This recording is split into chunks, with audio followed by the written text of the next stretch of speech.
Jadi kita mendapatkan nomor 3 itu pas sesuai dengan sila ketiga Persatuan Indonesia.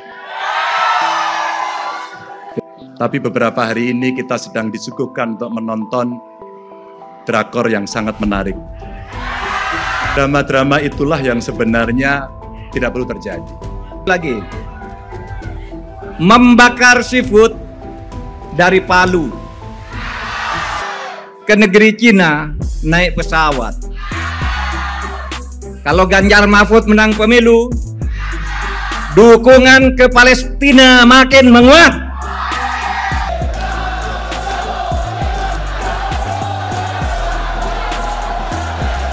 Agar pemilihan umum berjalan dengan langsung, umum, bebas, dan rahasia, dilaksanakan dengan penuh kejujuran, keterbukaan, dan kebersamaan. Keadaan hari ini tuh kita gelisah karena keadaan demokrasi yang sedang tidak baik-baik saja. Tentu saja kita ingin bilang, Pak Ganjar, jangan lupa, jangan seakan-akan menafikan bahwa keadaan hari ini itu bukan merupakan keadaan yang tidak diturunkan oleh Pak Jokowi sebagai kader PDIP ya. Keadaan hari ini tidak lepas dari Pak Mahfud seakan melupakan hari ini posisi jabatannya sebagai apa. Ingat, Pak Mahfud adalah seorang Menko Polhukam, Menteri Politik, Hukum dan HAM, Politik, Hukum dan HAM. Ketika berbicara tentang konflik yang ada di Palestina, seharusnya sebagai Menko Polhukam sudah menjamin hari ini peran kontribusi Indonesia sudah menguat kepada Palestina.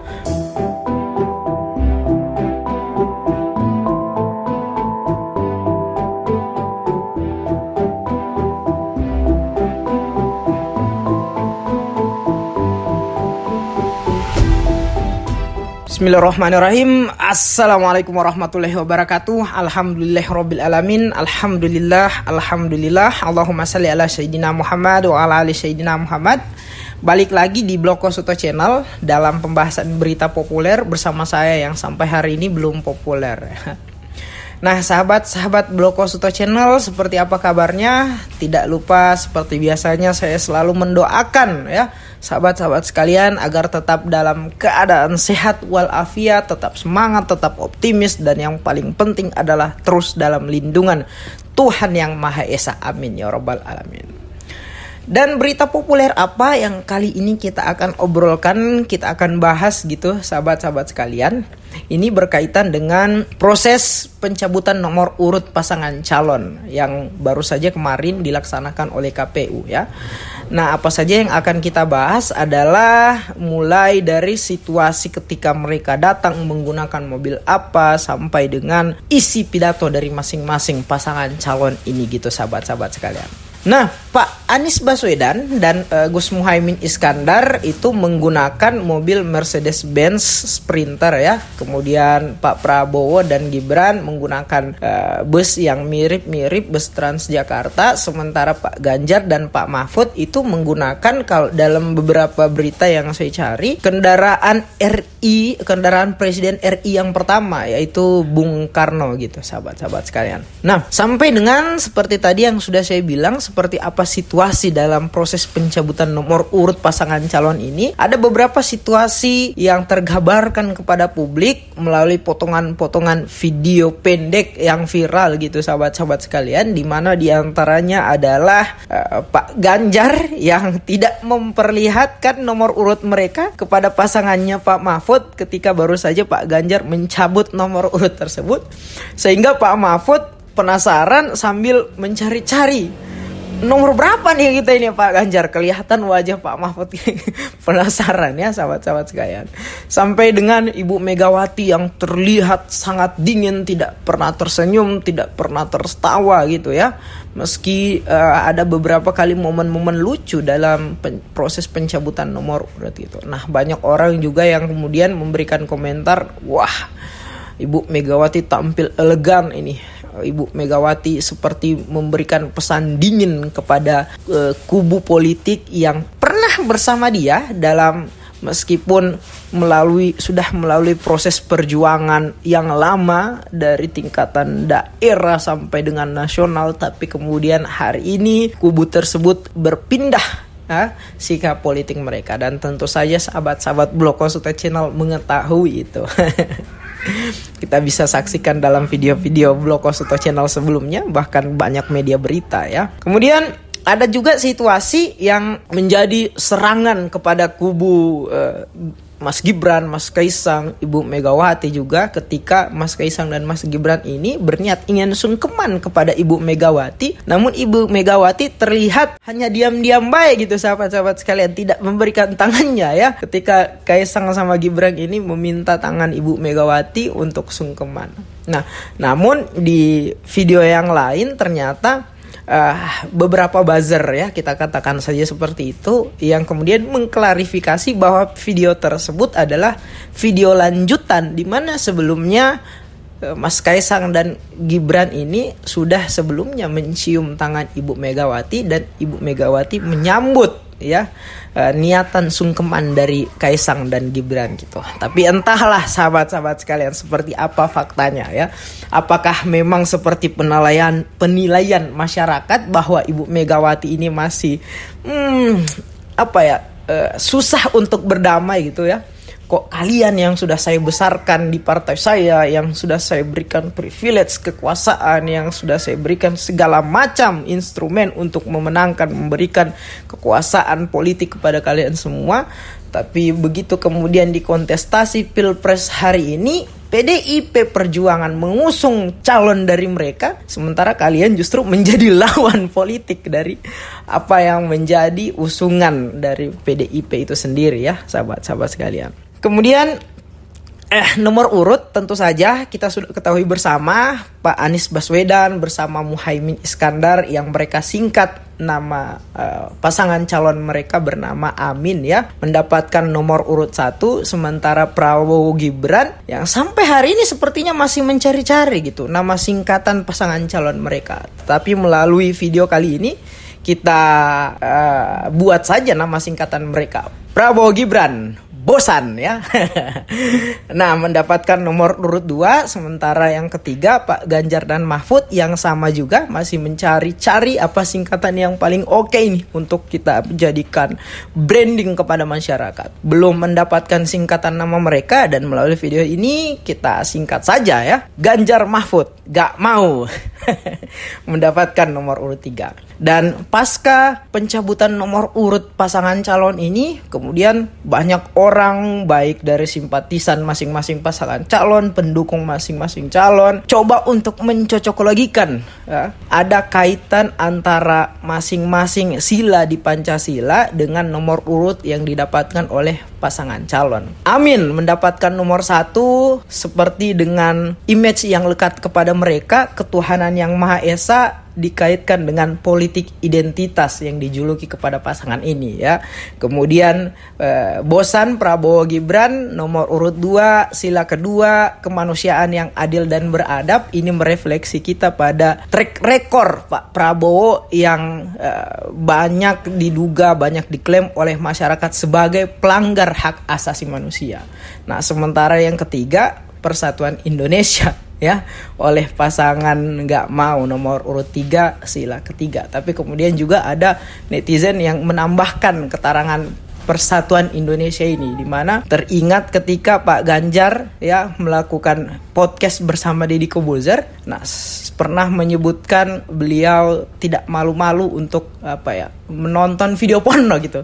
Sehingga seperti biasanya kalimat-kalimat yang kita dapatkan dalam utas Twitter, pemersatu bangsa, video porno, link di bawahnya gitu. Nah, banyak orang yang mengkaitkan Persatuan Indonesia ini diwujudkan oleh pasangan nomor urut 3 melalui video porno gitu sahabat-sahabat kalian. Ya, tetapi tentu saja ini hanya sebagai satu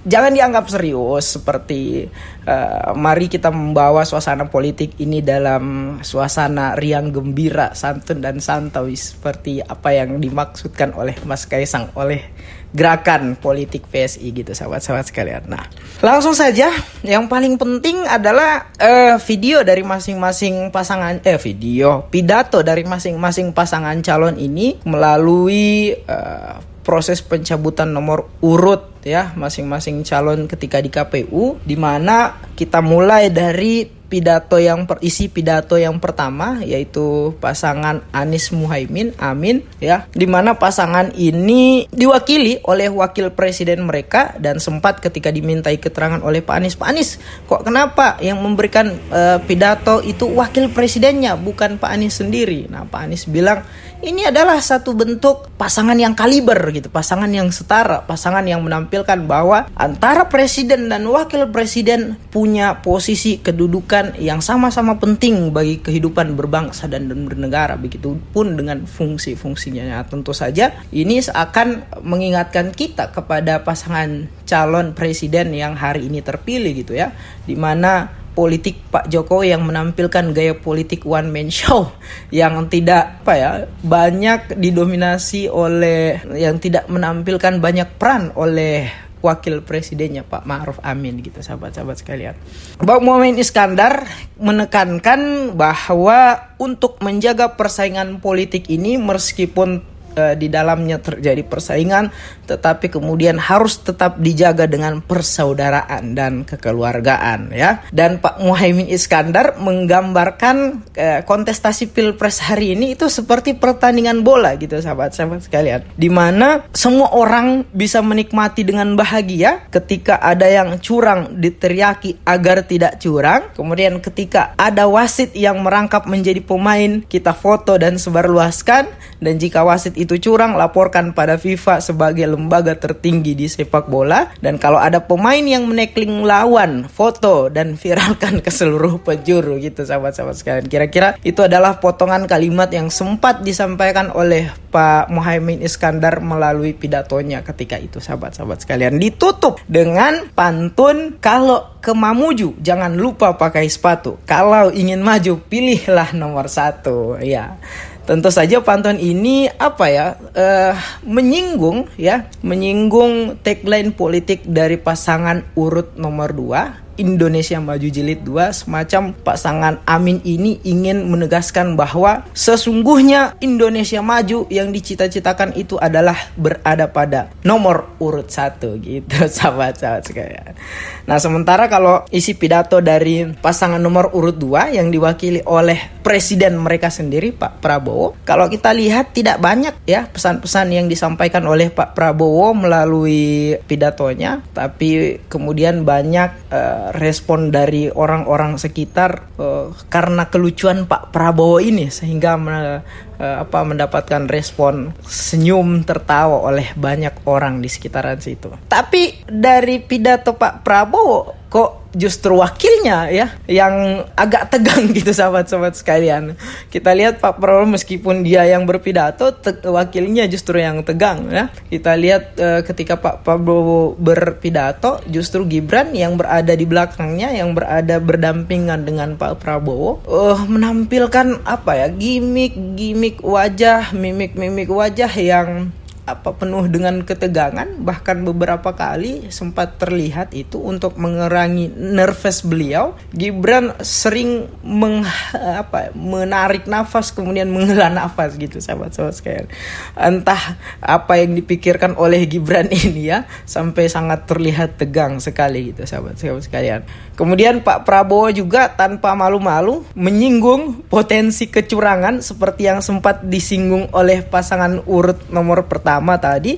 Bahkan Pak Prabowo mengatakan ia sependapat dengan Gus Muhaimin Iskandar untuk mencegah adanya kecurangan-kecurangan yang kemudian terjadi di pemilu di tahun 2024 ini yang akan mendatang gitu, sahabat-sahabat sekalian. Tapi apakah sempat terbesit di pikiran kita, sahabat-sahabat sekalian, kok kenapa ya pasangan urut nomor 1 dan 2 ini menekankan agar tidak terjadinya kecurangan gitu, sahabat-sahabat sekalian? Tentu ini semua ya tidak terlepas dari proses yang baru saja terjadi kemarin, di mana ada satu proses yang bisa kita nilai curang sebenarnya, tetapi melalui legitimasi hukum dan strategi yang tersistemasi oleh lingkar kekuasaan, akhirnya hari ini terasa normal-normal saja gitu ya, sahabat-sahabat sekalian. Oke, Kemudian juga Pak Prabowo tidak lupa menutup dengan pantun 112 Cempaka Biru, 34 dalam jabangan. Kalau mendapat kawan baru, kawan lama dilupa jangan, ya. Nah, tentu saja ini menyinggung Pak Muhaimin Iskandar gitu sebagai orang dan partai yang pernah berkoalisi dengan Pak Prabowo dalam koalisi Indonesia Maju Jilid 2, ya.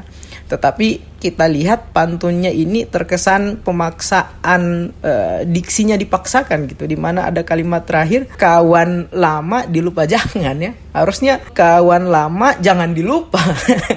Tapi mungkin Pak Prabowo ingin mencari agar rima dari akhir-akhir kalimatnya tetap berkenaan seperti aturan pantun gitu, sahabat-sahabat sekalian. Nah, kemudian setelah selesainya pidato dari Pak Prabowo, pasangan urut nomor 1 Pak Muhaimin Iskandar dan Pak Anies Baswedan langsung menghampiri Pak Prabowo, begitu juga dengan Gibran. Mereka bersalaman sangat santai, damai, ya, enak sekali. Dan terakhir ditutup dengan joget maut ala Pak Prabowo yang tentu sahabat-sahabat sekalian sudah tahu gaya politik yang sangat jauh berbeda 180 derajat dari gaya politik yang sempat ditampilkan oleh Pak Prabowo dalam kontestasi Pilpres periode terakhir, ya. Yang sebelumnya ia menampilkan sosok yang garang, kesatria, macan Asia, tapi hari ini mendapatkan julukan gemoy, ya. Ya, apakah mungkin konsultan dari politik Pak Prabowo ini merupakan konsultan baru atau melihat fenomena hari ini yang lekat dengan gaya-gaya milenial, gaya-gaya modern, sehingga gaya-gaya politik hari ini tidak lagi dibangun dengan gaya-gaya politik penuh gagasan, dengan penuh elegan, tetapi yang lebih viral dan populis gitu, sahabat-sahabat sekalian. Nah, selanjutnya untuk pasangan nomor urut 3 Pak Ganjar dan Pak Mahfud, seperti yang sudah kita singkat tadi dengan singkatan gak mau, ya. Nah, juga oleh capres mereka sendiri disampaikan oleh Pak Ganjar dengan semangat berpidato yang berapi-api, dengan semangat pidato yang penuh keseriusan gitu, sobat sekalian. Bahkan Pak Ganjar di awal memulai dengan mencocok logikan nomor 3 tadi dengan sila Pancasila nomor 3 Persatuan Indonesia. Tapi tentu saja kita bertanya-tanya, kan juga sebelumnya dari partainya sendiri sempat dalam rapat ketika itu Ibu Puan, ya, menghimbau kepada seluruh kader PDIP dengan berteriak solid, solid, ya. Di lain sisi hari ini kita mendengar Pak Ganjar yang mencocok logikan nomor 3 itu adalah Persatuan Indonesia, adalah harapan yang akan dibangun oleh Partai Demokrasi Indonesia Perjuangan melalui pasangan nomor urut 3. Tapi justru dalam beberapa hari terakhir yang berteriak solid, yang berjanji mewujudkan persatuan Indonesia, justru mereka yang hari ini terpecah belah, tercerai berai, ya. Yang beberapa kader besar mereka bahkan tidak malu-malu sedih, menangis di beberapa media berita, di beberapa media channel YouTube karena perpecahan yang terjadi di partai mereka gitu, sahabat-sahabat sekalian. Kemudian Pak Ganjar juga menyinggung frasa atau diksi drama Korea, ya, yang sempat disinggung oleh Pak Jokowi dalam pidatonya, melihat bahwa pemilu kali ini terlihat lebih banyak dramanya, lebih banyak drama Koreanya, lebih banyak sinetronnya. Nah, sempat dalam pidato yang kemarin Pak Ganjar Pranowo ini menyinggung apa yang sempat disampaikan oleh Pak Joko Widodo gitu, ya.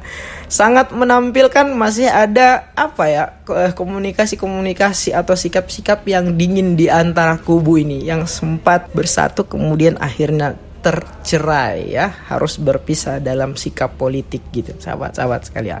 Bahkan yang agak kontradiktif menurut saya, ya, ketika Pak Ganjar bilang kita menerima seluruh suara dari semua pihak, dari seluruh kalangan masyarakat, dari guru-guru bangsa, dari tokoh agama, dari budayawan, seniman, teman-teman jurnalis, bahwa keadaan hari ini tuh kita gelisah karena keadaan demokrasi yang sedang tidak baik-baik saja. Tentu saja kita ingin bilang, Pak Ganjar, jangan lupa, jangan seakan-akan menafikan bahwa keadaan hari ini itu bukan merupakan keadaan yang tidak diturunkan oleh Pak Jokowi sebagai kader PDIP ya. Keadaan hari ini tidak lepas dari legasi lingkaran kekuasaan yang didominasi oleh banyak kader PDIP di lingkaran kekuasaan baik dari segi eksekutif maupun legislatif gitu sahabat-sahabat sekalian. Dan Pak Ganjar sempat menyinggung agar demokrasi kita berjalan lancar dan jauh dari yang namanya korupsi, kolusi, dan nepotisme. Tentu saja poin yang kali ini kembali menyinggung keadaan bangsa kita hari ini, di mana Pak Jokowi berserta anak-anaknya sempat ada yang melaporkan diduga telah melakukan nepotisme ya atas meloloskan Gibran kemarin dalam proses pencalonan, yang harus sekali aturan undang-undang itu dirubah sahabat-sahabat sekalian. Nah, kontradiktif yang lain ada di pantun Pak Mahfud MD ketika mereka ingin menutup pidatonya dengan kalimat, pantunnya adalah, jika Ganjar Mahfud menang pemilu, dukungan ke Palestina makin menguat. Nah, kontradiktifnya ada di mana? Ya, Pak Mahfud seakan melupakan hari ini posisi jabatannya sebagai apa. Ingat, Pak Mahfud adalah seorang Menko Polhukam, Menteri Politik, Hukum dan HAM, Politik, Hukum dan HAM. Ketika berbicara tentang konflik yang ada di Palestina, seharusnya sebagai Menko Polhukam sudah menjamin hari ini peran kontribusi Indonesia sudah menguat kepada Palestina. Tapi justru melalui pidato dan pantun Pak Mahfud MD seakan mengatakan memang hari ini kontribusi peran Indonesia terhadap kemerdekaan Palestina belum menguat gitu ya sahabat-sahabat sekalian. Tapi ya intinya semua kembali ke penilaian kita masing-masing, karena yang saya sampaikan pula adalah bersifat penilaian, bersifat opini. Dan sahabat-sahabat sekalian, gimana kalau komentarnya yang ada di rumah atau dimanapun, silakan isi dalam komentar ya. Demikian dari saya, salam pemilu damai. Wassalamualaikum warahmatullahi wabarakatuh.